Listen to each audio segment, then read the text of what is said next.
welcome back to my channel. If you're new here, my name is Tonia and we are doing Vlogmas. This is my daughter Savannah. She is 16 years old in high school. She's a junior, and if you saw my vlog yesterday, I vlogged a little bit about how she's in a creative writing class, and she was telling you guys how she got a response from her teacher through a video form, basically just saying how much he loved her story. She had to write a short story. Are you laughing at me? No, I'm getting embarrassed. Don't get embarrassed. And that she has the potential to be an amazing writer in the future, and he doesn't tell all his students that. So she is going to read her short story to you guys, and you can let us know down in the comments what you think of the story. I, for one, know that Savannah is a good writer. She has been a good writer her entire life. Yeah. This is her first time hearing the story. This story is, yeah, I haven't heard the story yet, but she's told me bits and pieces about it, and it sounds so good. But of course, you know, I've read all her other stories and things that she's written, and they're amazing. So get ready for this one. This is scary because, like, I feel like I'm not a very good out loud reader, and I, like, feel like it's awkward. So sorry if I'm awkward, I'm just really nervous. Also, if you're, like, easily triggered by, like, mentions of alcoholism, mentions of death, or mentions of mental illness, then maybe, like, skip this part in the vlog. Yeah, we don't want anyone to be triggered by anything that she's going to talk about. Yeah. She talks about very real things. She's very open about very real things in the world. Yeah. But it's also not, like, completely morbid and down. There's, like, humor in it and stuff, so. Okay, ready? I'm ready. I'm scared. I don't Are you guys ready? Fall is my absolute favorite season of the year. Short-lived, but the most beautiful and enjoyable. Halloween, which I look forward to all year round. My birthday, warm-toned leaves scattered around. Autumn this year was the light at the end of a very long, dreadful tunnel. That tunnel being summer. June 7th was the beginning of that narrow and dark tunnel. I still remember my mom's face, how excited she was for her date, and my dad's pupils and how they dilated every time they met my mother's. They hugged me goodbye and walked out the door truly blissful. The next time I saw them, their faces had been drained of that sheer joy. My brother Derek had gotten a call about a fatal car crash. He busted open the door to my room, hyperventilating, with tears streaming down his face. He broke the news to me that our parents had been in an accident and that my dad paid the price. Derek drove me to an intersection where a drunk driver had hit my parents head on. The paramedics tried to stop me, but I ran to their car only to see my dad's mutilated face, bashed in and bloody. My mom was loaded into an ambulance and we followed her to the hospital. She survived the drive to the hospital, but died almost immediately after they brought her inside. She looked so pale and lifeless, completely opposite of when I had previously saw her. I wished that when they left the house, that was the last time I saw them. This morning was quiet. It had been 5 months since my life changed forever. I awoke to almost complete silence. I checked my phone, which read 10 a.m. As I left my room after getting ready for the day, I passed my brother's room, which was empty. The door to the basement was open, and I sighed as I shuffled towards it. "Oh, Rosalie," my brother sang from the basement. "You're drunk. Again," I sighed and took his beer from him. "Your birthday is in 10 days. Can you believe it? My baby sis is so old." He stood up and then fell over after wobbling a bit. "I'm gonna call Marcus, okay? I have to go, so he's gonna hang out with you." "Hey, I don't need a babysitter." "Whatever, I guess he can join the party." I pulled out my phone and called Marcus, Derek's boyfriend of 3 years, while keeping an eye on him. He was wasted. Empty bottles filled the floor as he slouched on the recliner talking to himself. This boy is supposed to be my legal guardian. He's the only family I'm really close to anymore. I can't keep putting up with this. "Hey, he's drunk again. I feel bad asking you to practically babysit him, but I really wanted to get some writing done at the diner," I said. "Yeah, of course. I'll be there in 5. Listen, I just wanted to thank you for staying with him and helping him through this. It's been hard since, you know, and I don't know what he'd do without you," I remarked, still staring at my alcoholic brother who doesn't understand how lucky he is. My brother's tall, tattooed, muscular guardian angel arrived, walking right in since he has his own key to my house. It was warm for a fall day, about 70 degrees. I was wearing a pleated black leather skirt with a black cropped t-shirt. To spice up my look, I had a vibrant purple fishnet top underneath my shirt and oh my god, I can't talk, and chains hanging from my skirt and my neck. My hair was curly and frizzy, but at least the emerald green colored made it look presentable. My winged eyeliner was even, for once, and my hoop nose ring complimented my outfit. My car was dirty and my license plate had a dent in it, but I didn't care. It was a vehicle and it got me where I needed to be. I pulled the seatbelt over my shoulder and clicked it into place. For some reason I have this tendency, I get a weird physical sensation. I always buckle my seatbelt 5 times, that's when it feels right. That is enough to make me satisfied. The diner was only a few miles outside of my neighborhood, and as I was driving, I got a surge of anxiety. My heart began beating out of my chest. I swear I thought I was going to die at this moment. I've dealt with anxiety my whole life, but it hasn't been this terrible until the crash. I sucked back tears so I could see the road. As I was trying to catch my breath and tried to loosen my worried grip on the steering wheel, a thought crossed my mind. A little voice in my head, my voice, told me to swerve the car and purposely crash it. I knew I'd never do it, but I feared I'd hurt myself. I feared that I'd harm someone else.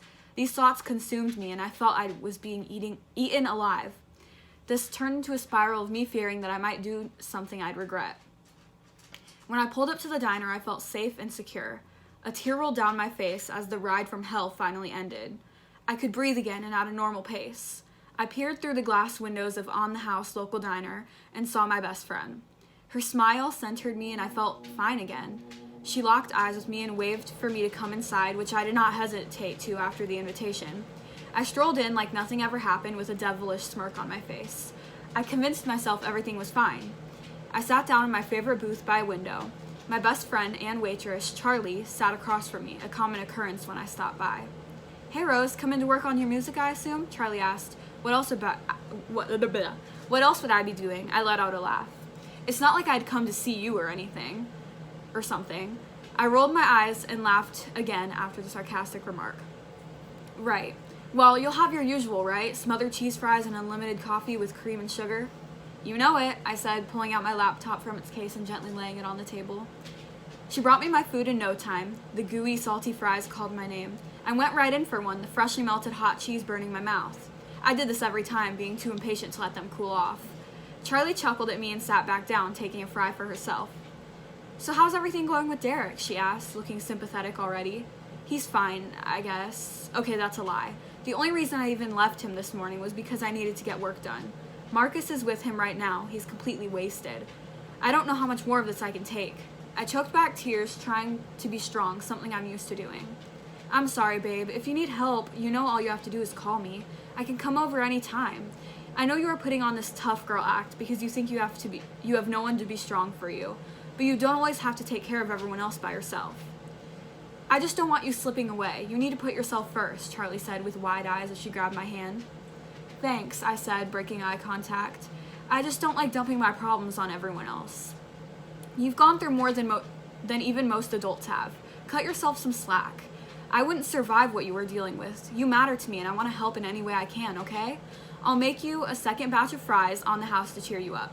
She smiled weakly and sympathetically. "I only got one verse written for a new song I'm working on. The chorus always stumps me. I'm too wordy to make something catchy. I didn't leave one crumb of a fry, and I downed 2 coffees in the time I was there. On my way out, I tipped Charlie extra, even though the fries were supposedly on the house. I spotted a cute elderly couple at a booth by the front by the front of the diner. They were sitting next to each other instead of across from one another. The way that man gazed into his woman's eyes was the way I wished someone would look at me. A few miles in the opposite direction of my home was a cemetery where my parents were buried. The streets in my hometown, Benicia, were very hilly and were a pain to drive through. My town was uphill, which annoyed me, but it is worth it. I believe I have the most beautiful home in the neighborhood. It is cozy and private, but has windows everywhere you look. All of the natural lighting is my favorite part of the house. It is refreshing. My parents' graves were at the back of the cemetery. I made my way towards it, still in disbelief that it is real. I stood in front of a stone with 2 names that happened to be my parents. It read, "Loving Mother and Father." I can't help but think of the morbid truth. Their bodies rotting 6 feet below me at this very moment. I get to live another day complaining of how miserable life is while they are dead and gone. I sat down on the dewy grass holding a journal I brought with me. It was my mother's journal. She kept a diary full of memories of my whole life so that I'd have something to look back on. It's kind of brilliant. Most moms document their children with photos and scrapbook them. My mom wrote every significant event down in a journal, describing the moments so vividly I can relive them.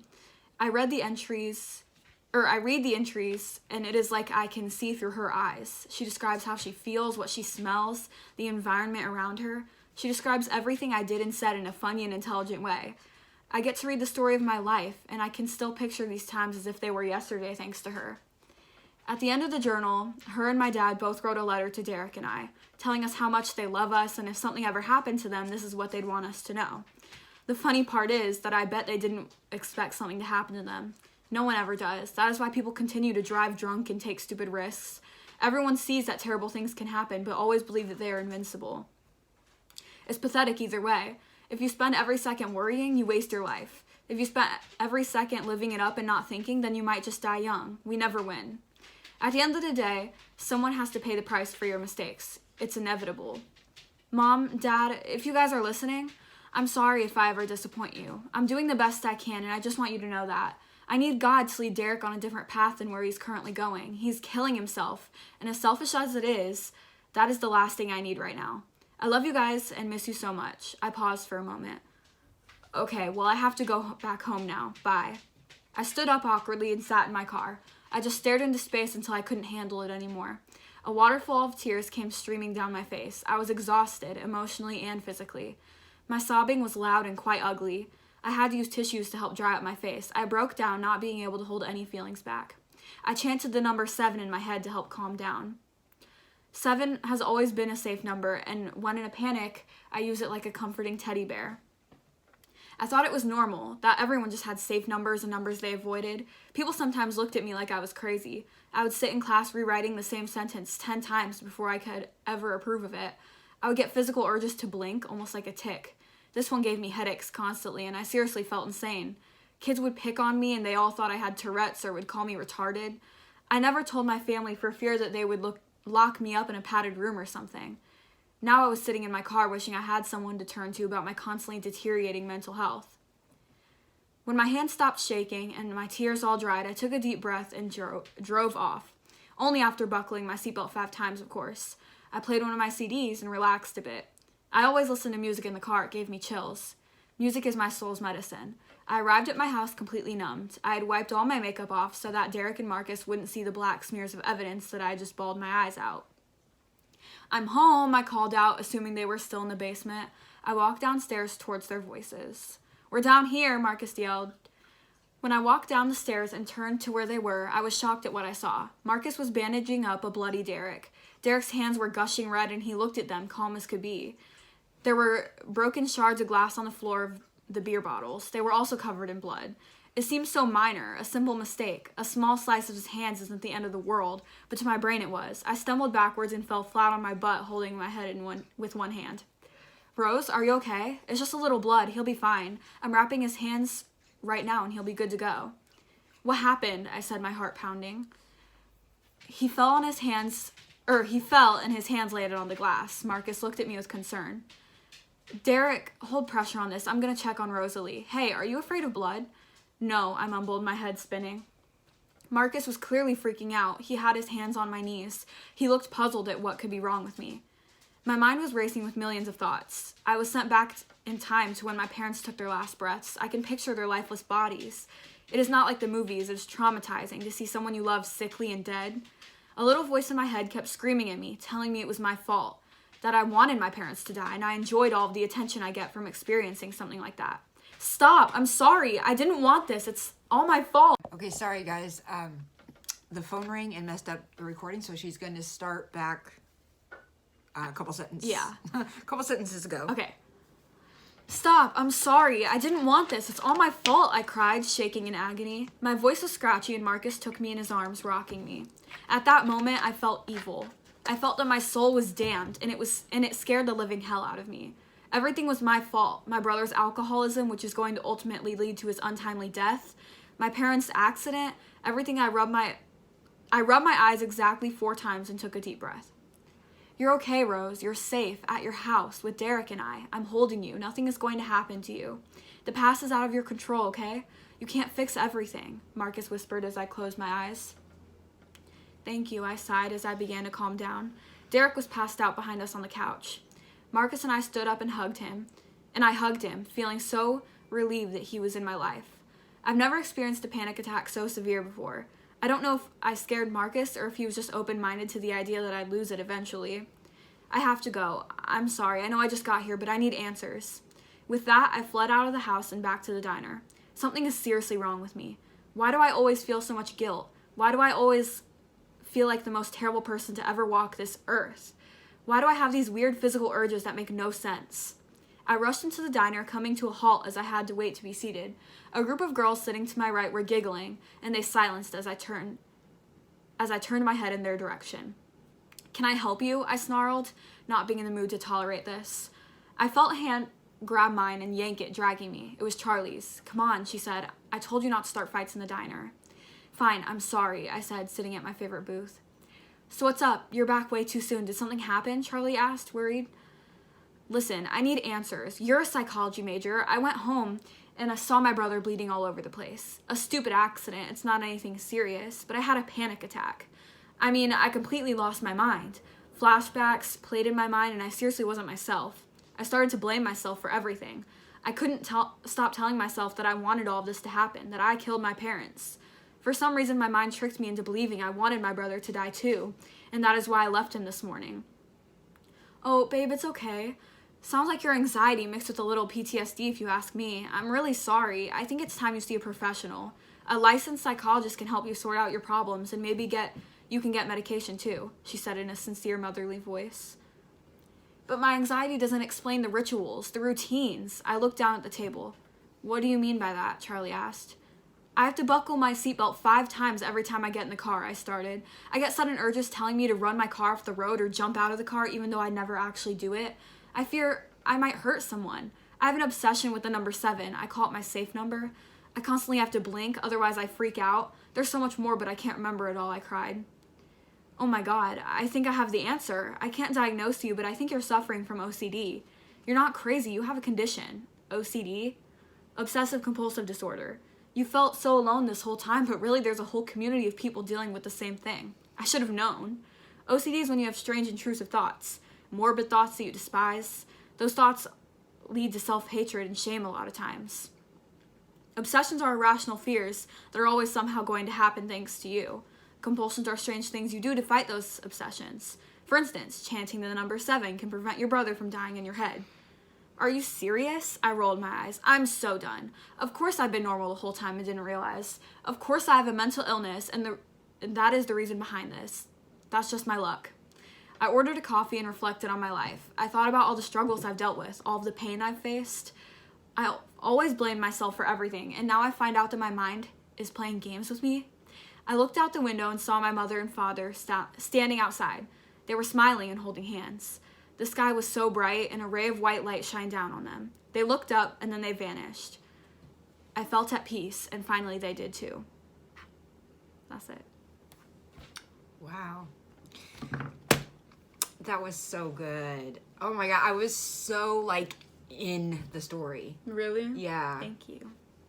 I'm so proud of you. So you like it? Oh, I love it. You're such a good writer. Come on, guys. If you stayed here for the whole story, please comment what you thought of the story. Let her know what you think. She's an amazing writer. That's amazing. Thank you. And the short stories that they were supposed to do, one of the rules was it has to be 6 pages, but she did 10 pages. I didn't realize it was 10 pages. She doesn't she's not able to, most people can't think of things to write and they get stuck, but she overwrites. Yeah, I can't stop myself. Once it starts coming and I get an idea, it's like, it's like that. It's crazy because you were putting so much of your own self in that story, and even me too. Mm-hmm. So I connected with it so much, especially with anxiety, OCD, PTSD, and then I've lost my mom, yeah. So I understand that whole thing, yeah. Losing parents, and then the alcoholic brother. I have an alcoholic father. I understand that. There's so many points in that story that anybody and everybody can connect with something, some way, I think. I love it. Derek and Marcus are the cutest couple, guys. And tell them the name of the story. It's called Just My Luck. I was trying to think of a title, and like it was really hard to think of one. It was kind of last minute. I like that title. That's how she feels at the end. It's just my luck. Just my luck. I loved it. It's so good. Tell me if you ship Derek and Marcus together. Marcus sounds like the best person ever. I know. She's also in the middle of writing a novel right now, and I've read about 5 chapters of it so far. It is so good. Is it really though? With long things, it's scarier because it's like you're getting the quantity, but is the quality still as good when you keep writing, you know? I love it. And the book that she's writing is nothing like this short story at all. It's completely different. It does have some similarities, I guess. Like, there's dead parents. Yeah, but this is her book is a more supernatural. Supernatural, yeah. Yeah. So anyway, that was a pretty long reading, but yeah, please let her know in the comments, guys, what you think of her writing talent, her story. Yeah, Just the you plot. enjoyed it. I hope you guys enjoyed the little story time that we just had. And Let me know, would you buy my writing if I was an author? yeah, let her know. She needs that confidence, you know? She needs, you know, to hear that she is a good writer. So tonight we are going to my father-in-law's for Christmas because he's not going to be in town on Christmas. So we're celebrating with him tonight. Okay, guys, sorry, we got interrupted again with another phone call. I'm not completely sure where I left off, but my father-in-law is out of town for Christmas, so we're celebrating Christmas with him tonight. So I'm going to try to record some stuff over there if I can or if I remember. Hopefully, we will see you later at my father-in-law's. Okay, we'll be back. Bye. Okay, so when we were doing the story time earlier, there's something else that I was going to tell you guys and I forgot. So we're on our way to my father-in-law's right now, but Savannah wanted to tell you guys something. Savannah? Oh, I'm telling? Okay. Cody Fern said he'd marry me. No. Okay, I was just kidding. So I won the gingerbread building contest, y'all. I don't think there's a prize for it, but I won. So yeah. The prize is Because I'm the best. I'm just kidding. Do you remember what the categories were for when they were voting or whatever? Creativity, presentation, overall like looks. Ew. And like stability. Like how stable it looked. Yeah. I think. But also, I have another good news. Last night, Zach Gordon, the Greg Heffley, was on live last night and he said hi to me. On TikTok. And then today, I watched Ryland's new podcast with Lizzie Gordon, and I commented on it, and he replied back to me. Savannah also told very cool. the camera and mom, since she was in the bathroom, how many followers you have now. Oh! I hit 900 followers on TikTok. Yay! I'm almost to 1,000. So what's that mean? I have Well, 13 she can subscribers. start- So subscribe to my channel so I can get to 15 by 2021. Skylar's channel is Leo Pug Sniggle. I'll put it on the screen for My you. TikTok is Savvy Taco, and once I get to 1,000, I'll be able to go live, and all of you guys can talk to me. That's scary. I've been scary. I've been posting like every day. All right, so that is our good news, and I'll just check back in later. What? Is it on? Yep. I made mine pretty. We got ice cream over here. Mine looks like a tiger. I swirled mine all together. Ew. Ew? Why is that ew? How would I know? I don't go anywhere. Last time I've seen you. Well, you didn't miss me, did you? I just don't remember, that's all. Maybe it was that bad of a time.